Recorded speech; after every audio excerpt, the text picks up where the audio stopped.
টিসিসিটা হচ্ছে একটা পরামর্শ, সরকারকে সুপারিশ। টিসিসি কোনো সিদ্ধান্ত গ্রহণকারী কোনো বডি না। গণঅভ্যুত্থান আমাদেরকে যেই সুযোগটা, ঐতিহাসিক সুযোগটা দিয়েছে, আমরা যদি ঐক্যবদ্ধ হয়ে এই সময়টাকে আরও বেশি মনোযোগ দিয়ে কাজ করতে পারি, তাইলে আমরা আরও অনেক কিছু অর্জন করতে পারবো। ইতিমধ্যে সরকার কিছু ভালো কাজ অলরেডি ঘোষণা করেছে। নারী কমিশনের আইন কিন্তু হয় নাই, তারপরে গুম কমিশন, মানবাধিকার কমিশন হয় না, কিন্তু এই সেক্টরে হয়েছে কারণ সরকারের সেই আন্তরিকতার জায়গাটা ছিল।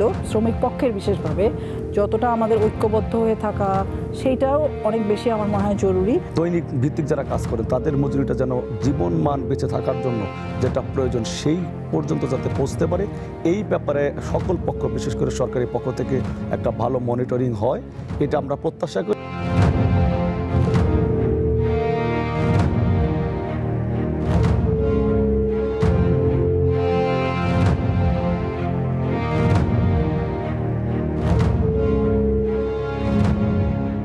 আপনি সরকারের সামনে চ্যালেঞ্জ কি দেখেন? এই নিপীড়ন, শোষণ, এই শ্রমজীবী মানুষের জীবন মান উন্নয়নের জন্য সরকারও তো উদ্যোগ গ্রহণ করছে।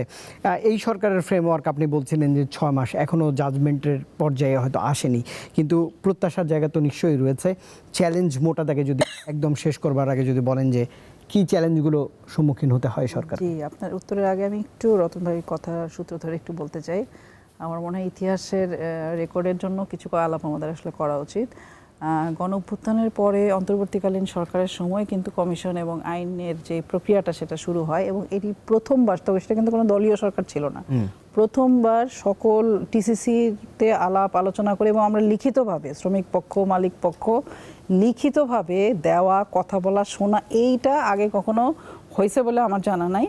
এটা হয়েছে, এবং হওয়ার পরে টিসিসিটা হচ্ছে একটা পরামর্শ, সরকারকে সুপারিশ। টিসিসি কোনো সিদ্ধান্ত গ্রহণকারী কোনো বডি না, কিন্তু সরকার এটাকে কদর করে এই জায়গা থেকেই, যেহেতু এটা একটা অর্থনীতির গুরুত্বপূর্ণ খাত। শ্রমিক যদি বিক্ষুব্ধ থাকে, রাষ্ট্র আসলে খুব স্থিরভাবে কাজ করতে পারে না, ফলে সরকারকে এটাকে বিবেচনায় রাখতেই হয়।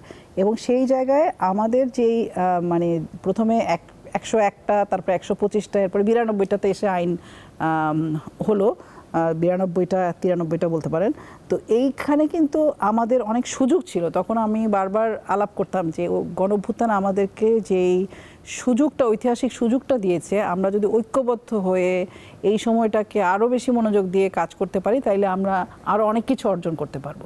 ফলে ওই সময়কার যেই জিনিসগুলো, যেমন রতন ভাই বললো, অনেক লেখা আমরা দিয়েছি, সেগুলো হয়তো বদলে গেছে, সেটা আমার কাছে আসলে ওইরকম, মানে আমরা যেগুলো দিয়েছি, লিখে দিয়েছি, যুক্তি দিয়ে দিয়েছি, মৌখিকভাবে দিয়েছি, সেইগুলো আসলে শেষের দিকে গিয়ে আমরা সরকারকে বলেছিলাম যে মানে সরকার যেগুলোতে আমাদের একমত হচ্ছে না, আমরা সেগুলো যাতে সরকার সিদ্ধান্ত নেয়। ফলে আমরা বারবার কিন্তু লিখিতভাবে আমাদের অবস্থান দিয়েছি। পরবর্তী সময় প্রভিডেন্ট ফান্ড বা মানে 3-4টা বিষয় শুধু সরকার বদল করেছে, বাকি সমস্ত কিন্তু ওই অধ্যাদেশ অনুযায়ী হয়েছে। এবং এখানে আসলে আমাদের একটা লিখিত দলিল আছে যে আমরা কি বলেছিলাম। ফলে অনেক সময় দেখা যায় যে আমাদের, মানে অনেক সময় আমাদের অনেক বন্ধুবান্ধবদের কথাতে অনেক মনে হয় যে আমরা যে সেই লিখিত জিনিসগুলো দিয়েছিলাম, সেটা আমাদের অনেক সময় হয়তো আমরা বিস্মৃত হয়ে যাই। এবং আমার কাছে মনে হয় যে আমাদের মানে দায়টা আমরা ওর কাঁধে দিতে চাই, যে আসলে এটা হয় না কেন। শ্রম আইনে এখন তো একটা দলীয় সরকার যে শ্রম আইনটা দিয়েছে, সেই শ্রম আইনটা অবশ্যই শ্রমিকের যে আকাঙ্ক্ষা, শ্রমিকের যে প্রয়োজন, সেটা অনুযায়ী অনেক কিছু আমরা পাই নাই, কিন্তু আবার এই যেটুকু পেয়েছি সেটাকে আমি মনে করি এটা আমাদের আসলে মানে সমালোচনার জন্য সমালোচনা না করে এটা আমাদের বলতেই হবে যে এটা মানে যেমন ধরেন নারী কমিশনের আইন কিন্তু হয় নাই, তারপরে গুম কমিশন, মানবাধিকার কমিশন হয় না, কিন্তু এই সেক্টরে হয়েছে কারণ সরকারের সেই আন্তরিকতার জায়গাটা ছিল। এবং সেখানে আসলে আমাদের আমরা হয়তো এই আইনটা মানে আমাদের শ্রমিক পক্ষের বিশেষভাবে যতটা আমাদের ঐক্যবদ্ধ হয়ে থাকা, সেইটাও অনেক বেশি আমার মনে হয় জরুরি। আর শ্রম সেক্টরটা যেহেতু আমরা যদি একদম মানে 70-এর আগে থেকে দেখি এখন পর্যন্ত, এখানে কিন্তু একটা এই সেক্টরকে নানাভাবে কলুষিত করা, এই সেক্টরের মধ্যে একটা সুবিধাবাদী অংশ তৈরি করা, এগুলোর চেষ্টা কিন্তু সবসময় হয়। আমাদের দেশের মালিক শ্রেণীরাও এখন পর্যন্ত কিন্তু একটা পুঁজিবাদের যেই স্থিতিশীল অবস্থায় যেরকম একটা অর্থনীতি হওয়ার কথা, শ্রমিক সেই সম্পর্কের জায়গা কিন্তু আমাদের তৈরি হয়নি। ফলে আমার মনে হয় গণঅভ্যুত্থানের মধ্যে দিয়ে সেই সুযোগটা তৈরি হয়েছে, এবং আমরা যদি আরও মানে ঐক্যবদ্ধ হয়ে কাজ করতে পারতাম, আরও যদি আমরা এই সুযোগটাকে আরও কাজে লাগাতে পারতাম, নিশ্চয়ই আমরা আরও অনেক কিছু আদায় করতে পারতাম। যতটুকু পেয়েছি সেটা আমি আবারও বলবো যে আমাদের প্রত্যেকের অর্জন, আর যতটুকু পাই নাই সেটা আমাদের প্রত্যেকেরই ব্যর্থতা। মানে এটা আসলে আমরা কাউকে এককভাবে দায় দিতে পারবো না যে ওর কারণে হয় নাই।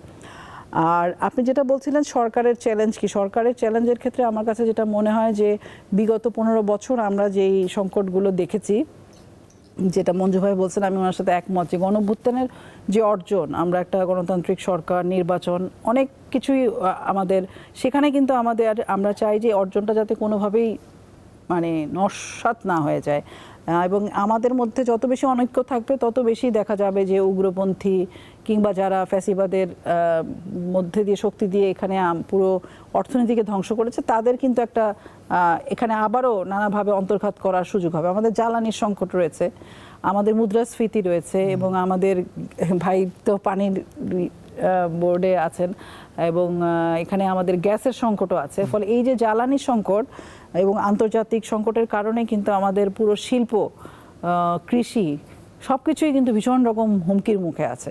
ফলে সরকারের এই জ্বালানি নিশ্চয়তা তৈরি করা, যাতে এখানে শিল্প সেক্টর, কৃষি সেক্টর, এই জায়গাগুলোতে যাতে একটা অর্থনীতি সচল থাকতে পারে।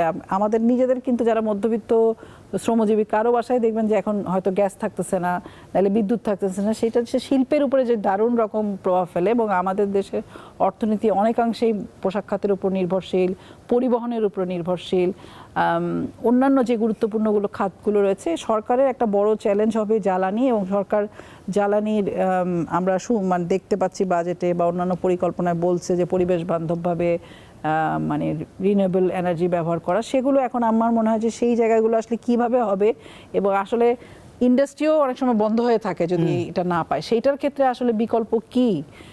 রিনিউয়েবল এনার্জি তো একটা লম্বা প্রক্রিয়ার ব্যাপার, কিন্তু এই জ্বালানি সংকটটা আমার কাছে মনে হয় এখন অর্থনীতির জন্য একটা বড় ধাক্কা।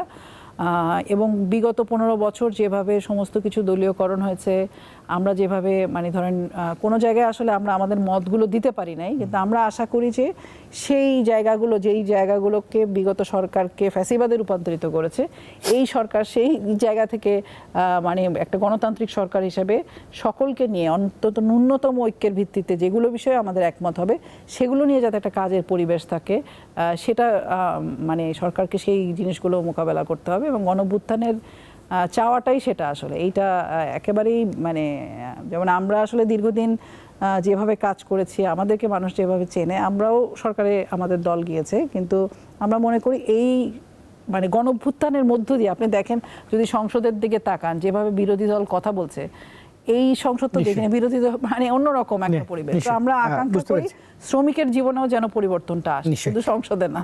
নিশ্চয়ই। মঞ্জুর ইসলাম মঞ্জু, একদম শেষ পর্যায়ে রয়েছে, হয়তো মিনিট দুয়েক আপনি বলতে পারবেন। সরকারের চ্যালেঞ্জ নিয়ে বলছিলেন, আপনি যেহেতু সরকারের অংশীজন, জীবন মান উন্নয়ন সব বিষয়গুলো তো একদম চিহ্নিত। এই শ্রমিকদের উপর ভর করেই তো সরকার যদি সফল হয়, তাই হওয়ার কথা, তাদের দিকে নজর দেবার জন্য মোটা দাগে কোনো পরামর্শ আপনি দিবেন কিনা সরকারকে? যে আমি শুধু এই কথাটাকে বলবো, 2023 থেকে 2024 পর্যন্ত বাংলাদেশের গার্মেন্টস সেক্টরে যে সমস্ত শ্রমিক ভাই বোনেরা কাজ করে তাদের মজুরি বৃদ্ধির জন্য একটা আন্দোলন হয়েছিল। আপনি নিশ্চয়ই অবগত আছেন যে ওখানে কিন্তু আমাদের 4 জন গার্মেন্টস শ্রমিকের আত্মত্যাগের বিনিময়ে কিন্তু এই মজুরি বোর্ডের তাদের মজুরিটা দেওয়া হয়েছিল। সেখানে আঞ্জোয়ারা, রাসেল হাওলাদার, ইমরান, আলাউদ্দিন এই সমস্ত শ্রমিকরা তাদের জীবনগুলো উৎসর্গ করেছিল। দুর্ভাগ্যজনক ওদের জীবনের উৎসর্গ করার পরেও পরে যে মজুরিটা ঘোষণা করা হয়েছে গার্মেন্টস শ্রমিকদের জন্য, এটা কিন্তু গার্মেন্টস শ্রমিকদের পক্ষে প্রকৃতপক্ষে যারা গার্মেন্টস শ্রমিকের যে ডিমান্ডটা ছিল, তাদের দাবি যেটা ছিল সেটা কিন্তু দেওয়া হয় না, সেটা চাপিয়ে দেওয়া হয়েছিল সরকারের পক্ষ থেকে। তা আমরা আশা করব আমাদের বর্তমান যে গণতান্ত্রিক সরকার, এই সরকার একটা দেশের বা একটা প্রতিষ্ঠানের, আপনি সে প্রতিষ্ঠানটা আসলে সমৃদ্ধ না রুগ্ন এটা যদি আপনি নির্ণয় করতে চান, তাহলে দেখবেন ওখানকার শ্রমিকরা কেমন আছে। শ্রমিকরা যদি ভালো থাকে তাহলে ওই শিল্পটা সমৃদ্ধ একটা শিল্প হিসেবে তাকে ঘোষণা করা হয়। আমরা আশা করব বাংলাদেশের যে 18 কোটি মানুষ, 18 কোটি মানুষের 12 কোটি হলো ভোটার, এই 12 কোটি ভোটারের 7 কোটি 35 লক্ষ শ্রমিক আছে এখানে সংগঠিত অসংগঠিত যে শ্রমিকরা আছে, এই শ্রমিকদের জীবনমান উন্নয়নের জন্য এবং তাদের জীবন ধারণের জন্য যা প্রয়োজন, ন্যূনতম যেটা প্রয়োজন, সেইটা প্রয়োজন মেটানোর জন্য সরকার আশা করি সচেষ্ট হবে।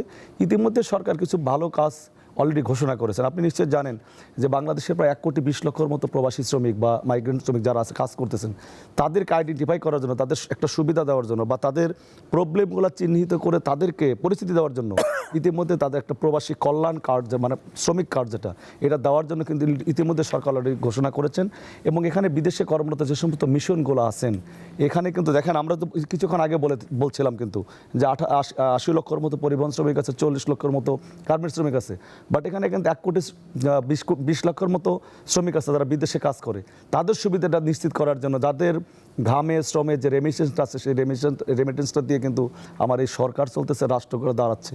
তদ্রূপ এখানে যে সমস্ত প্রতিষ্ঠানের বিভিন্ন জায়গা বা প্রতিষ্ঠানের বাইরেও অসংগঠিত যে সমস্ত শ্রমিকরা আছেন, তাদের ন্যূনতম মজুরি যেটা আছে, মানে বিশেষ করে দৈনিক ভিত্তিক যারা কাজ করেন, তাদের মজুরিটা যেন জীবন মান বেঁচে থাকার জন্য যেটা প্রয়োজন সেই পর্যন্ত যাতে পৌঁছতে পারে, এই ব্যাপারে সকল পক্ষ, বিশেষ করে সরকারি পক্ষ থেকে একটা ভালো মনিটরিং হয়, এটা আমরা প্রত্যাশা করি। এবং আমরা এটাও প্রত্যাশা করি বর্তমান সরকার যে প্রতিশ্রুতি আমাদেরকে দিয়েছেন এবং ওনার নির্বাচনী যে প্রতিশ্রুতি যেটা ইশতেহারে যেটা বলা আছে, সেই ইশতেহার বাস্তবায়নের জন্য আশা করি সরকার যদি চেষ্টা করে, শ্রমিক পক্ষ তাদের ন্যূনতম যে দাবিগুলো আছে এটা অনেকাংশে হয়তো আমাদের মধ্যে এটা আমরা পেয়ে যাব।